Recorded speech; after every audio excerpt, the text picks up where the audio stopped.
this was a Hollywood movie, this would be my nightmare scene. I wouldn't bat an eye jumping in with great white sharks, being covered in a swarm of stinging bees, or going right in the middle of a pride of lions. But I am petrified of rats. I'll only agree to do this if there was a glass between me and them. Rats can jump 3 feet into the air. Just imagine them scrabbling on your face. But I have got to come to terms with my fear of rats. And that's what I'm going to do. I'm going to meet rats all around the world.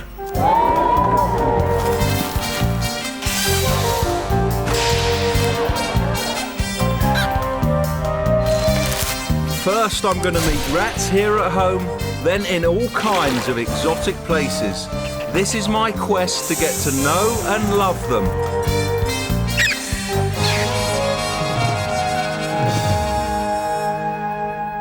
I wouldn't say I have a phobia about rats, but they do give me the creeps. And worldwide there are over 400 species. Why exactly do they scare me?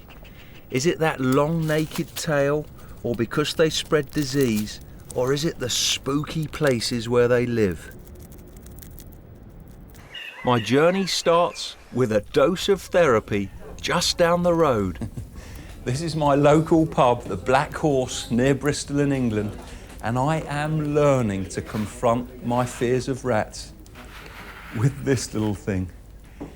This is Haw Haw. He's a 5-day-old orphaned brown rat. When I was little, I read a book by a famous English naturalist, and he had a pet wild rat, and he called it Haw Haw, just like I've called him. Frightening? No. He needs feeding every 2 or 3 hours.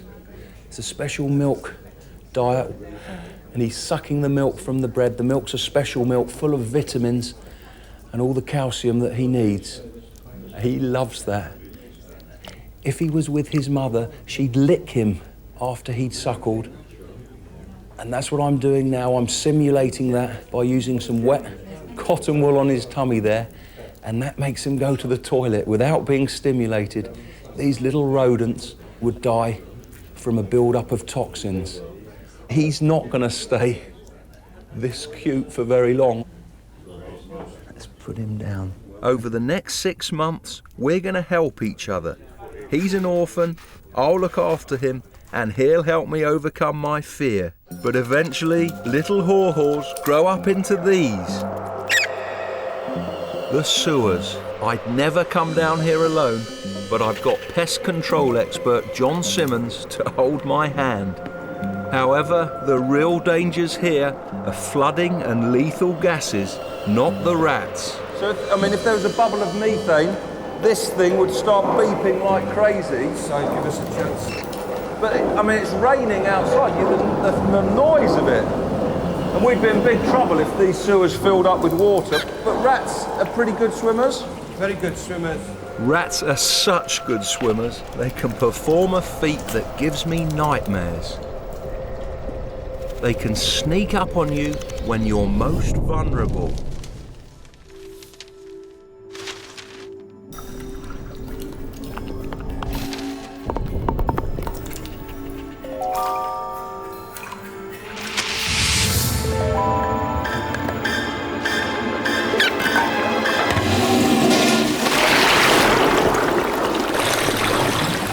I don't think I'll ever be able to go to the bathroom again, but this little invader will be fine.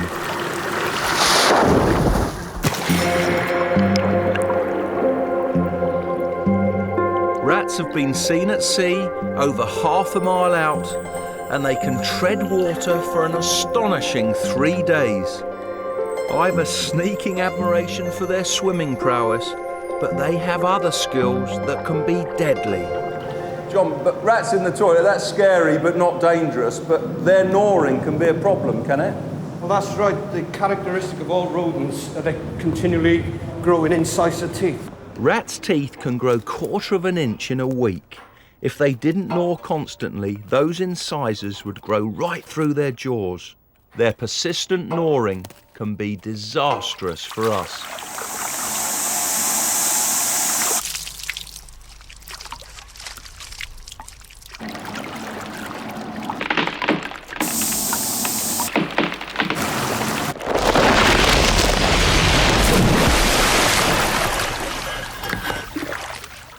But it's when rats get their teeth into your electrics that the real sparks fly.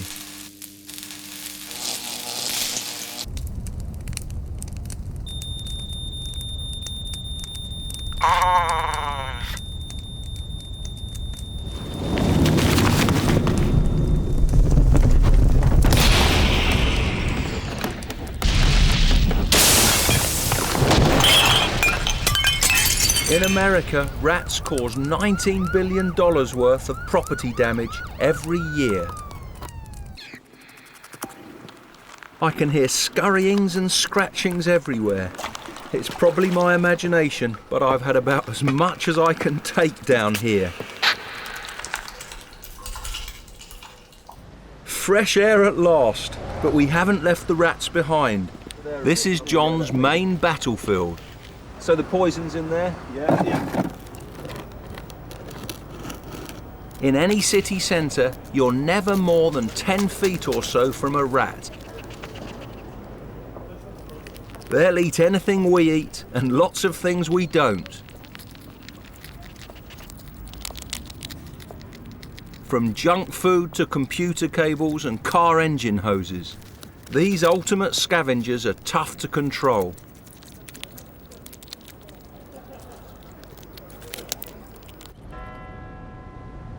In our most public places, rats just get on with their private lives. As well as eating virtually anything, another reason for the rat's success is that they breed extremely fast. A female brown rat can have 22 young in a single litter and 10 litters every year. That's 220 new rats. Oh, they remind me of Haw-Haw.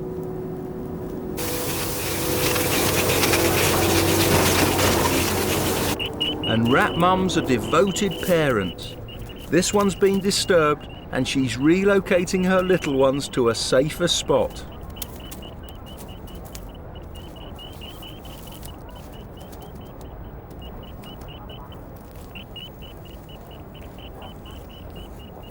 In only 12 weeks' time, these babies will be having babies of their own. No wonder rats are everywhere.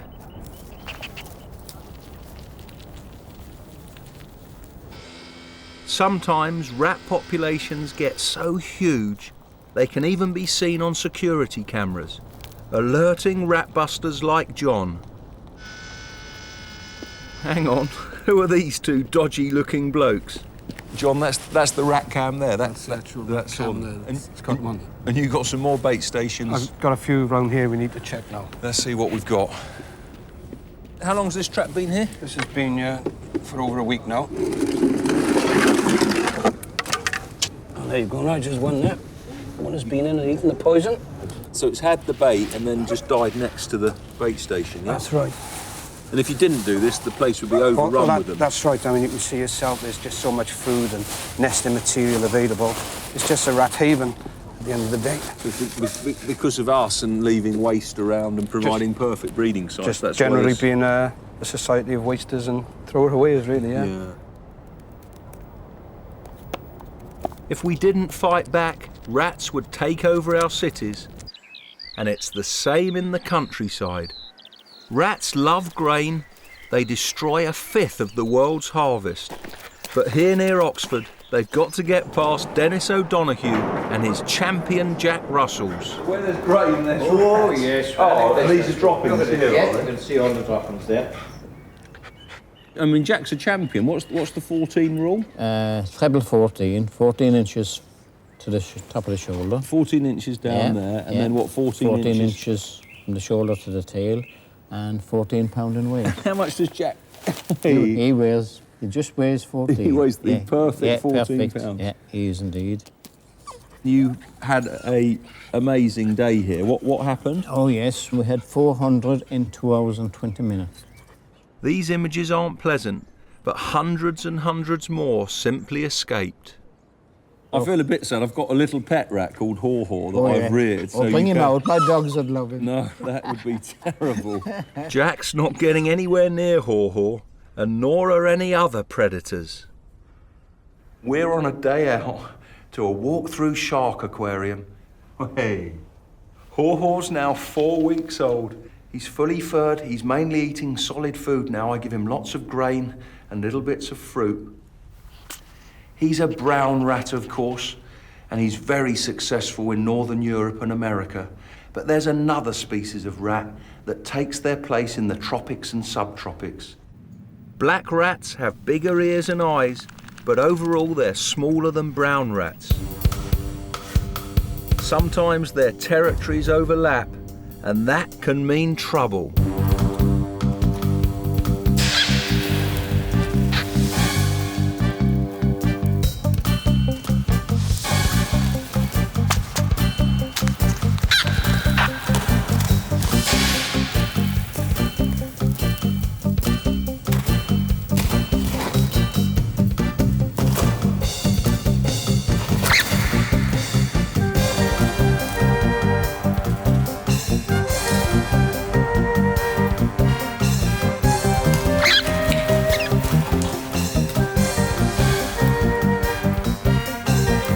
Black rat is vanquished. In disputes over territory, size always matters.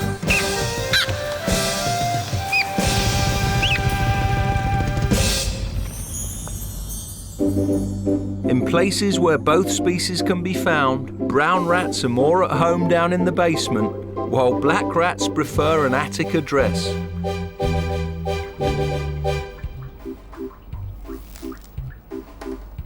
Using its tail for balance, it walks across wires like tightropes and uses a homemade trapeze with the greatest of ease.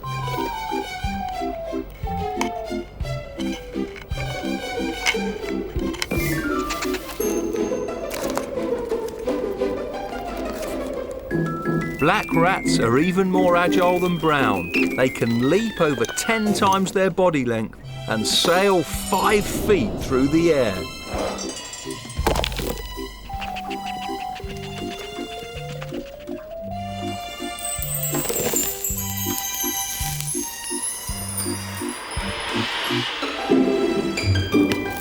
You know what I'm thinking? What if this jumped on my head? My fear of black rats has its roots in centuries of history. They carried plague to many European cities. In 1645, an outbreak of the Black Death struck Scotland's capital, and Edinburgh lost more than half of its population. I wanted to know more about the part rats played and met up with local historian Elsa Templeton. We're in the streets of the old city, and the new city's built above us. That's right. This is the original level of the streets just here. And how old are these streets? They date back to the 1500s. So at the height of the Black Death, this street would have been terrifying. It would have been horrible. The victims were sealed in, were they? They were actually closed in an effort to quarantine and prevent the plague spreading. Oh dear, so we'd be picking our way over corpses and there'd be scurrying rats. The rats were horrifying in here. Plague ravaged Europe from the 14th century. For everyone, life was tough, a constant battle against disease. The people had no idea that the rats that swarmed around them carried a deadly cargo, fleas. The insects' flattened bodies are ideal for swimming through fur in search of a meal of blood. When a black rat died, the fleas jumped ship, and if there was no other rat nearby, a human body would do. While feeding on our blood, the flea injected plague bacteria, which led to vomiting, hideous swellings, and an agonising death. There's meant to be the ghosts of some plague victims. This is meant to be one of the most haunted streets in Scotland. A nursery rhyme still used today describes the circular welts caused by the plague. The spirits of its child victims live on.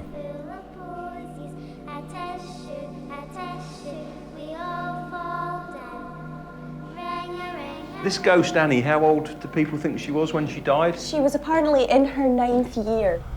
She'd have been walled in here alone and just... And left to die. And all because of the bite of a rat flea. Indeed.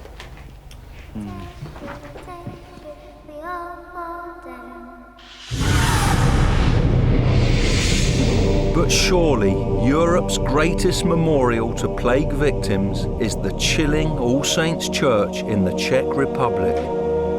The building is adorned with the remains of more than 40,000 people. Look at this, chandeliers made of human bones that are 700 years old. That really sends a shiver down my spine.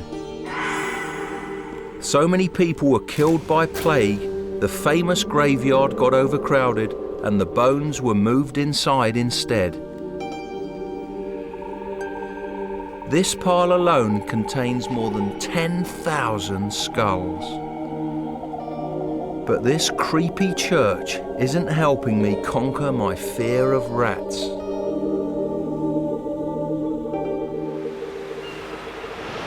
When you see how human populations can be decimated by the plague, perhaps that's why some of us have that ingrained fear of rats. Little Haw-Haw here, he's now 10 weeks old. And this is his first trip to the seaside.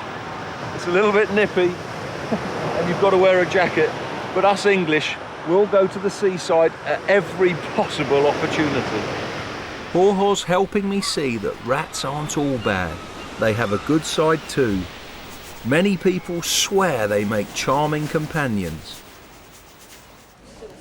Keeping and breeding rats as pets began in England in the mid-1800s. Today there are more than 50 varieties, all from wild brown ancestors. So what makes a rat stand out from the rest? I asked expert adjudicator Antonia Robinson. What are you looking for?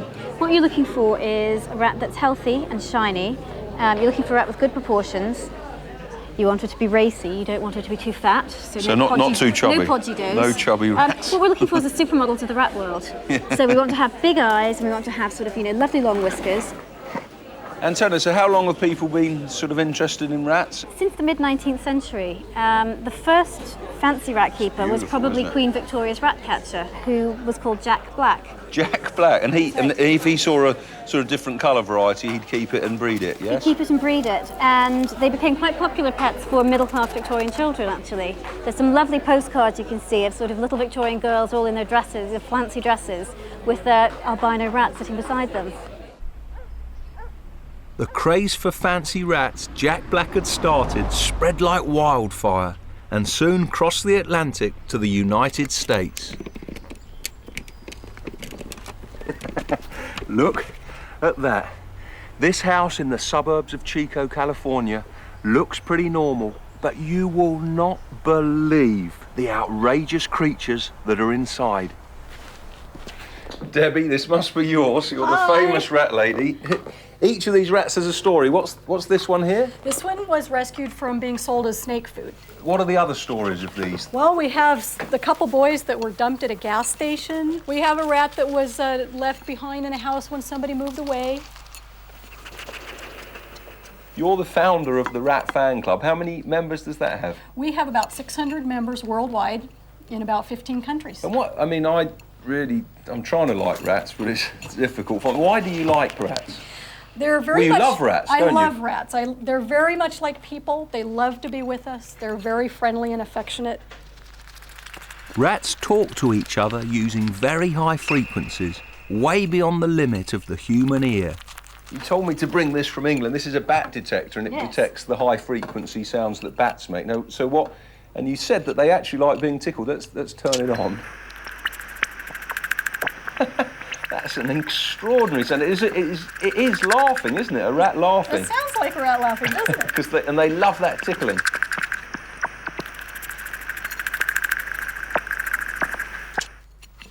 And you've got some really phenomenal looking rats, haven't you? I have some strange ones. Can we see those? Let's go.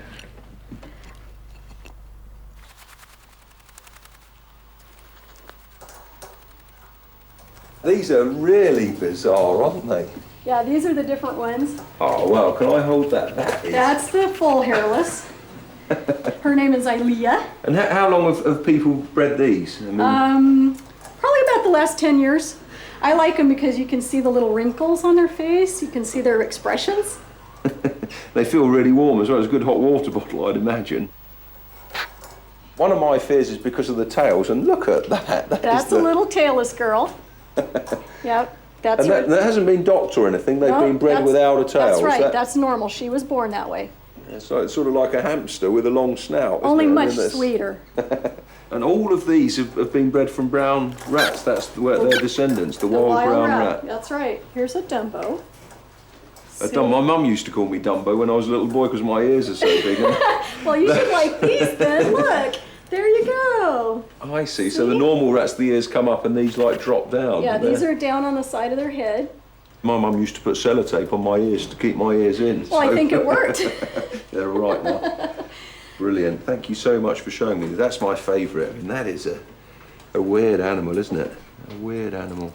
As well as being great companions, rats have helped save millions of human lives. In California, I met up with neurologist Dr. Mark Tazinski. So, Mark, I mean, we really owe a great debt of gratitude, don't we, to laboratory rats? I mean, in some ways, they're just like us. That's certainly true. We do owe a great debt of gratitude, and, you know, one can almost make an analogy that the rat is like the Volkswagen Beetle to we humans as Ferraris. That, you know, a Rolls-Royce, please. I'm from England. Okay, Rolls-Royce, if you wish. So all the systems are the same, and that's why we can learn so much about human diseases. And yeah, exactly. I mean, the similarities are probably at the 95% level. And rats were the start of many breakthroughs in science and medicine, weren't they? Oh, they've been critical for breakthroughs in both treatment for disease and understanding of basic biology. For example, in spinal cord injury. I mean, Christopher Reeve, Superman, had that terrible accident, and rats may be helping find a cure for that. Rats will be critical to the discovery of new treatments for things like spinal cord injury. And for smallpox, polio, cancer, Alzheimer's, and organ transplants too. You're a great ambassador for them, but we've got to do this quickly, haven't we? Because your eyes could start watering at any minute. Yep, that's right. Ironically, I developed an allergy to rats about 2 to 3 years after starting to work with them. You better get out before you start sneezing. Yep, that's a good idea. Yeah, thanks, Mark. R-A-C-S, let's go rats! Rats are also highly valued by psychologists. Next, a really strange event. You're going to be absolutely flabbergasted. I'm at the Nebraska Wesleyan University, and this is their annual Olympics. It's an Olympics for rats. This is my rat Nipper in the blue colours, and this is the first race, the 14-foot dash. Come on, Nipper! Come on, Nipper! Flipping fantastic! Nipper matched the record for this one. She sprinted 5 yards in just 2.8 seconds. Yeah! Then there's the rope climb. Go, rats, go! Go, rats, go! More sprinting. Go, rats, go! And that old favourite, the tightrope.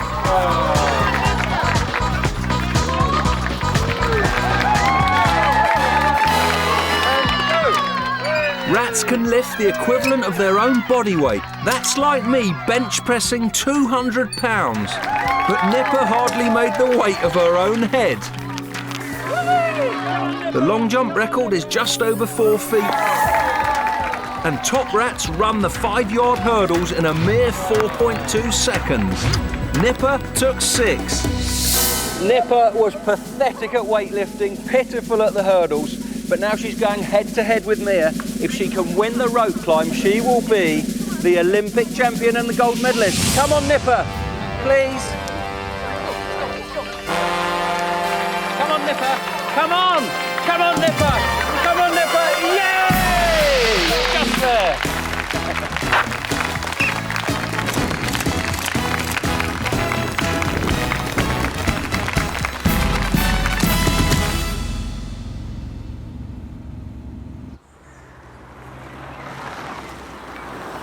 The athletic prowess, hello Haw-Haw, the athletic prowess of those rats is staggering, and I'm sure Haw-Haw could be a champion If he wasn't so lazy, he spends most of the day cleaning and sitting in this little hammock. He's fully grown now. He won't get much bigger than that. He's about as big as brown rats get. But believe it or not, there are other species of rats that can be 6 times his size. And to really confront my nemesis, I've got to go and find those mega rats. To do that, I must leave the leafy lanes of England and fly to the tropical rainforests of Australia. Blood-sucking horrors like these leeches I can cope with. Constricting snakes are child's play. It's the idea of huge rodents that puts me off. I'm a little nervous about meeting a giant rat that's so formidable it can outfight a cat. But that's not why I'm making this detour. I'm not trying to put off the meeting. It's because the owner of this property has told me about a sighting that is remarkable and rare. There it is. Look. Way. This is. Hey, look at that. Got me right there. This is a scrub python. Well, she's trying to get away there. You do not want to be bitten. Look at that mouth opening there. And they have a really wide gape. Well, oh, she got me in the arm there. It's the largest snake in Australia. It's one of the top 5 in the world. They can exceed 20 feet in length. These are constrictors. They're not venomous, of course. Whee! When you see the size of that head, look at that mouth. And they've got a pretty big gape, these pythons, and they need that to swallow prey items. And look at the meal she's just had. That is a huge bulge. It's not a rat. The rats don't get as big as this. It's actually a kind of wallaby called a paddy melon.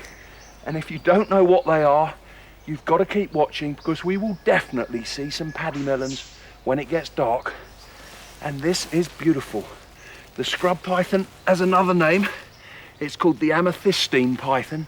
That's because if you look on the scales, in the light, they gleam like an amethyst. There's blue and purple, just like mother of pearl. I adore snakes because they have this surreal beauty and elegant strategies for survival. But I wonder if I started liking them because of my fear of rats. Snakes are the ultimate rat traps. And I'm gonna let her go now and carry on my quest to come face to face with a giant rat. But what a beautiful animal. As night falls, my senses begin to play tricks on me, but I'll know a rat if I see one.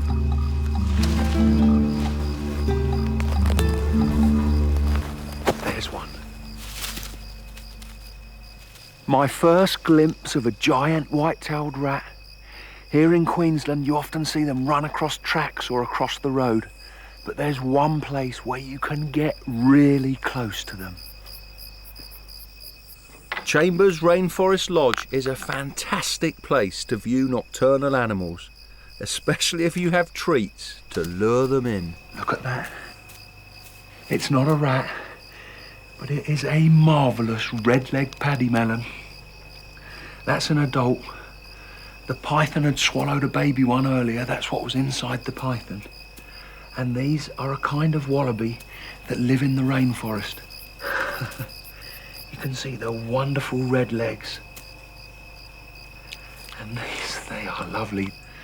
They mainly feed on figs and dead leaves, but they love potatoes. That's what they're fed here, and that's why they gather around the verandas.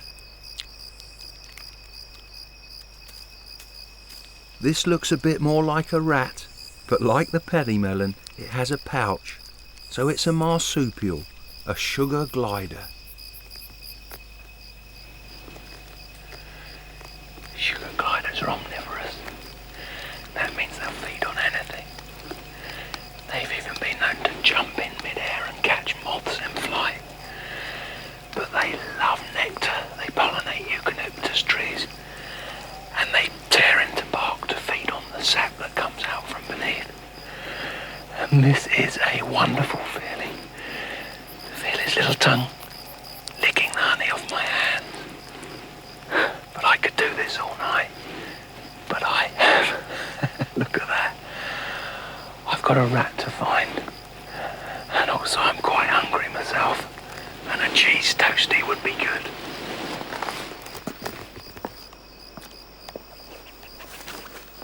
We got nuts, we got honey, and now a toastie. Surely no rat could resist.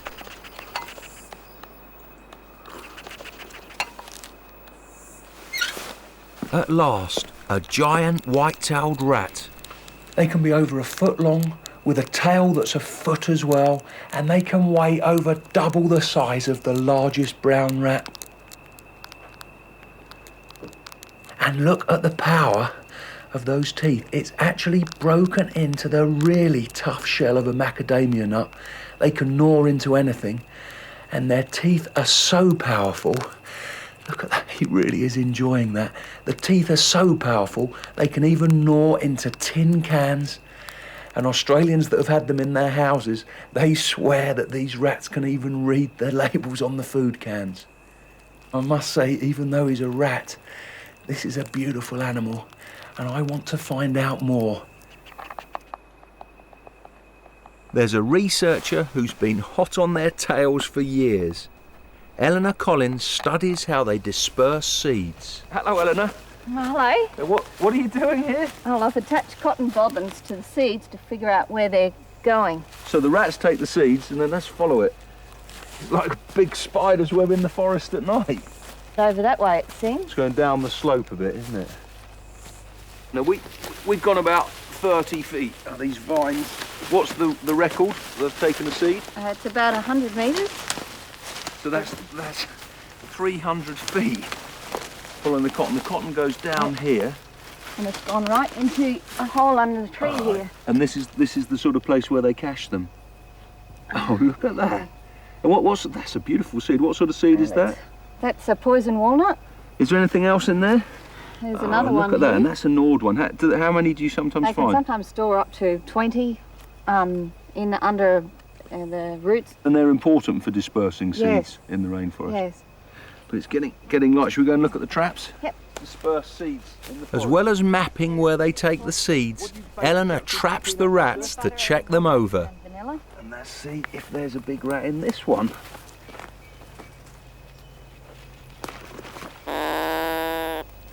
Listen to that, he's roaring at us. That's a warning, is it? It's a warning to say go away, and he does that with other males as well. Oh, what a monster. This is much more of a heavyweight than the rat. I have never seen anything like that.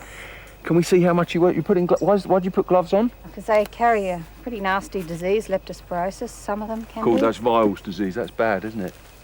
Probably that smells as well, doesn't it? It's got that Smells of that rat urine. that characteristic rat smell. And just to blow like that, and if you blow them, that gets them into the bag, yeah? Yep, They there we go. don't like the stream of air. And how much does it weigh? God, that's 800 grams. That's nearly 1.5 pounds. A 1.5, let's fill that, a 1.5 pound rat. It's a big rat. And have a look at that tail, because that tail fascinates me. It's the thing that people find repulsive about rats. These giant white-tailed rats have another name. They're also called mosaic-tailed because they have tile-like scales. They help them grip onto branches when they're climbing in the trees. Can I let him go now? Or let her go? Compared to Haw-Haw, that one's a giant. But where I'm going next, there's one 3 times bigger. North of Australia lies the island of New Guinea. Cloaked in dense tropical forest, it's one of the wildest places I've ever been. And down there, somewhere, is a monster. I've been invited to the tiny village of Selbang, high in the Star Mountains.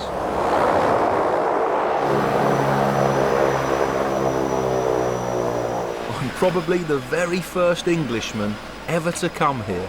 And what a welcome party. Somewhere in this crowd is American mammal expert Christopher Helgen. What's all this noise going on? Traditional welcome dance.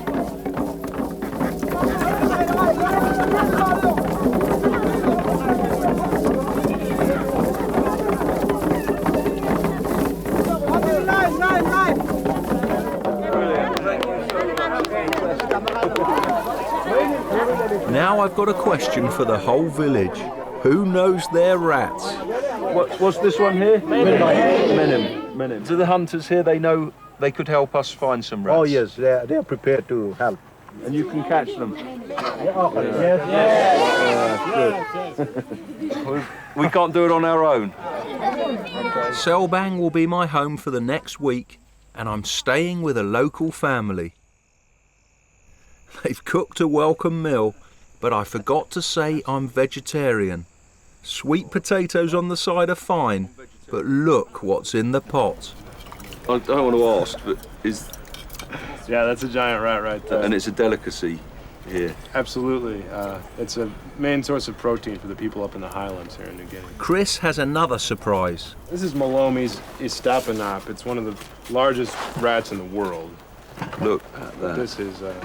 That is a monster, isn't it? It's a phenomenal animal, isn't it? It's hard to believe it's a rat. It's like a small dog. It's fur like a dog. And this is called the subalpine giant rat. That's right. That's the common name. This woolly rat was caught by a dog, and it's only the sixth of its kind to be seen by scientists. And tomorrow, Rocky here will help us try to find a seventh that's alive. All my thoughts seem to revolve around rats. Even on my early morning jog, I've become the Pied Piper.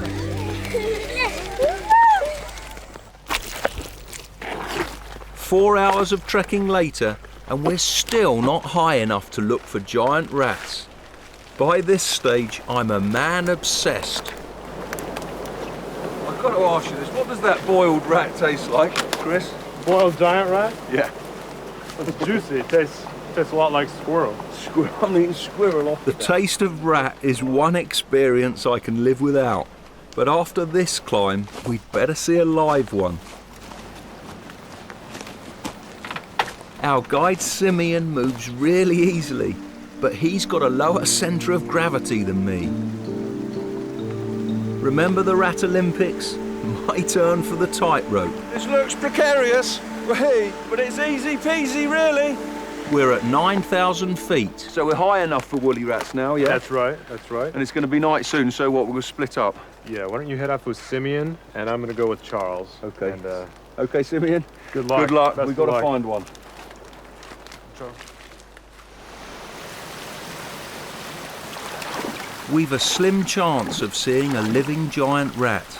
It's not like looking for brown rats in the city. These rainforest rats are rare, and there's so many places for them to hide. Simeon, can you hear Rocky barking? It's an animal. Cuscus. It's been a muddy and wet day, but there's the reward. And this is Stein's cuscus. There's 6 species found in these mountains. They feed on leaves, but this one feeds on quite a lot of flowers. Got these massive, look at those massive eyes.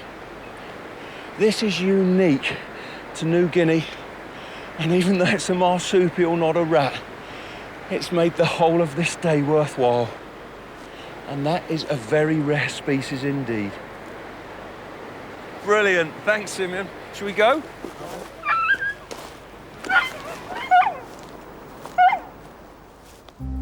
We climbed the mountains for 6 nights in a row, but with no luck. Now it's my final morning. In an hour or so, the plane will be back to pick me up. But Selbang has one more surprise in store for me. Hey, Chris and Nigel, come. Got something? One of the hunters has just returned from the forest with a live giant rat. It's not the woolly one we've been looking for, but it's still huge. This is the black-tailed giant rat. Black-tailed giant rat. Look at that. That is a monster. Oh, hey. This really is a very dangerous animal. It's very strong. Roaring. And these have got really big teeth. Big teeth, big jaw muscles. Let's have another look. If I be very careful, look. Very careful. Look at that. That's it. And this great, the largest rats in the world. Great black. It's beautiful, isn't it? And this scaly black tail. That's right. Completely black. This is really one of the largest rats in the world. Wow. Nigel, this is a very focused animal. Wow, that is. Wow, look at this. Wow. Wow. And I think I read a report the teeth can actually go right through the thumbnail and through the thumb. Right through. It takes an incredible, skillful hunter to So bring one of that's these back. well done, Tom. That's great. Can we let him go now? Let him go, Tom. I know you want. This one's so rare, I can't bear to let it be eaten. And look at that. Thanks for showing me that. Brilliant. You're a brave guy. Those teeth. I'm going to miss this place, but I'm not finished with my rat quest quite yet. My final greatest challenge is in India. The hustle and the bustle here. This is a brilliant place. I've come to the state of Rajasthan for the ultimate in rat aversion therapy. It's baking hot, but I'm wearing 3 pairs of socks. I may look uncool, but you'll see there's method in my madness. First, a 6-hour camel trip to the temple of Guinea. I've been invited to a wedding, but strangely, it may also help me conquer my fear of rats. To enter a holy place, everyone takes their shoes off. I don't usually mind, but this is no ordinary temple. I've met the biggest rats in the world. I'm even become attached to Haw-Haw, my rat at home. But can I cope with the temple of Guinea? You feel little bumps in your socks. And I think those bumps are rat droppings. Judging by the bare feet, no one else minds. But I'm so glad of my extra socks. It's 40 degrees centigrade, but I have got the shivers. You are not going to believe what I'm seeing. This is a holy place. It is packed to the rafters with black rats. I'm being really careful not to step on one. I can't afford it. If you kill a rat, you're on a bound to pay the temple its weight in gold. Guinea was a holy woman said to have worked miracles in the 15th century. Legend has it that when one of her followers died, they would be reincarnated in the form of a rat. Now, in the temple, there's an estimated population of 10,000. The rats are worshipped. People come from miles around to pray to them and offer sugar and sweetmeats. Couples also come to have their marriages blessed amidst the chaos.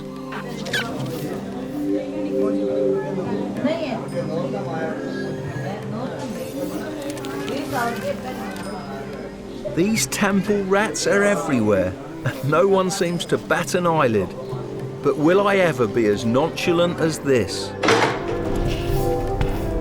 Even I've got used to walking past a sea of swarming rodents.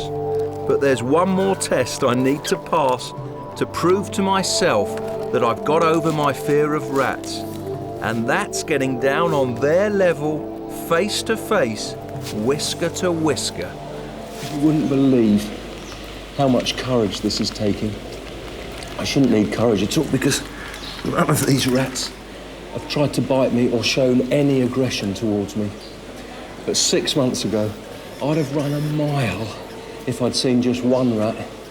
And now I am... I don't like it when they try to get on my trouser leg. Now I'm surrounded by a sea of them. My goodness. There's one just on my shoulder here. I've come a long way in accepting rats. But there's still one thing I just couldn't do.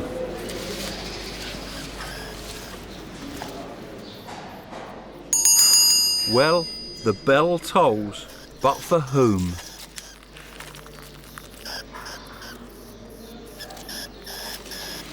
It's meant to be lucky with these holy rats. to share food with them and eat the same food that they have drooled over.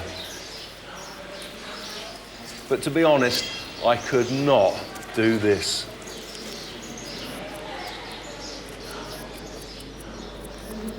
Sharing a meal with rats, I just had to bail out. But I've come a long way in understanding them.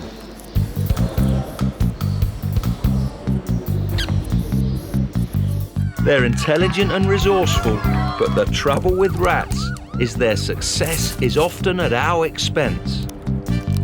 They definitely carry disease, unwittingly of course, so you can't really blame them. But they've also helped us humans in finding cures for our diseases, as well as being delightful companions, coming in a whole variety of sizes and colours.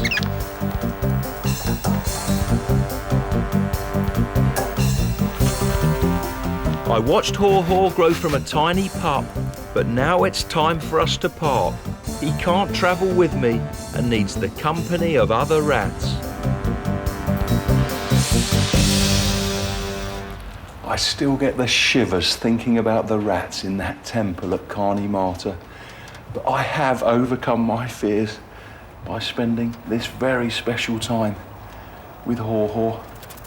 I'd like to release Haw Haw back into the wild, but he is just too tame for that. And this is the next best thing. This is where he was born. This is a big colony of brown rats at the British Wildlife Centre, a stone's throw from Gatwick Airport. Look at all the runs they have. They've got a wonderful life here. Come on, Haw Haw. Well, it's a whole new world for Haw Haw and a new outlook for me. I wouldn't say I've grown to love rats, but they're not as scary as they used to be.